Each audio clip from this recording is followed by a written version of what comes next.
когато решиш да се влюбваш, не дей да го правиш съвсем слепешката.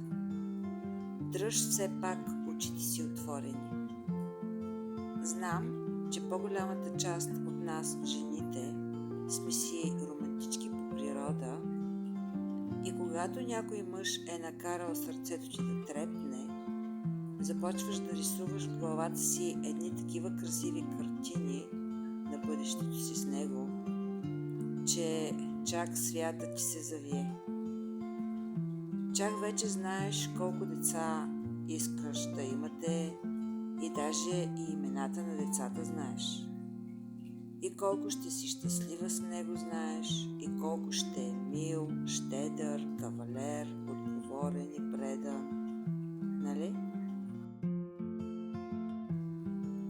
Откъде знам ли? И откъде съм толкова сигурна? Ами, как откъде? Та нали и аз съм жена? Нали и аз ги правя тези неща? С фантазирането, с това да си измислям какви качества има този мъж.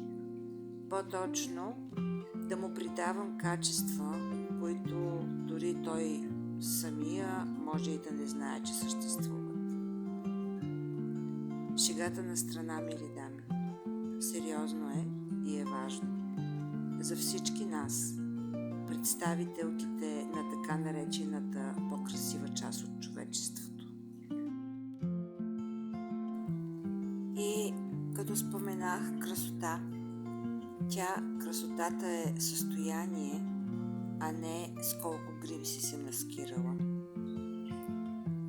И ако не си от жените, които искат да отидат на самотен остров насред океана и да живееш там сама с чайките, а все пак искаш да имаш хармонична връзка, в която връзка да се чувстваш обичана, желана, ценена, щастлива, красива, дръж очите си отворени и не бързай да се влюбваш, докато не разбереш кой е отсреща и дали ще може да ти даде всичко това. Защото, мили дами, човек дава само от това, което има отвътре, с което е изпълнен отвътре. Няма как да се чувстваш обичана, ако единствената любов, на която е способен отсрещният, е любовта към самия него.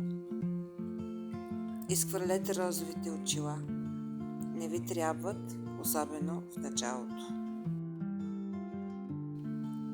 Има обаче и друга крайност, която не е по-малко вредна от първата.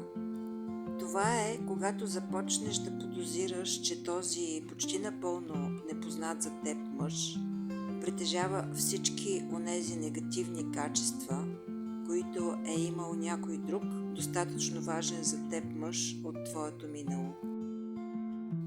Няма значение кога си приключила с тази предишна връзка. Дали е било преди един ден или преди 10 години. Ако травмата още стои в теб и е все още като отворена рана, ако е била достатъчно силна, че на подсъзнателно ниво усещаш страха всичко това да се повтори, нищо добро няма да излезе. И тук няма никакво значение какъв е този нов мъж, какви качества притежава. Твоят страх от това травмата да се повтори ще направи всичко необходимо, че да саботира тези нови взаимоотношения да се случат. И тук ти трябва да се справиш първо с това. С твоя собствен страх, с твоето недоверие. Иначе няма как да стане.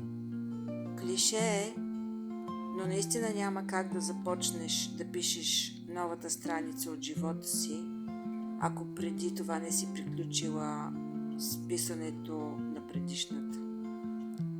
Ама наистина да си приключила. Защото всяко връщане в миналото и преживяването отново и отново на травмата, недоверието, че можеш да имаш пълноценни отношения, Страхът, че всичко ще се повтори, означава, че все още пишеш предишната страница. Това цвете е за всички вас, мили момичета. Лотос е. Има символика. Обичам ви, обичайте се и вие самите.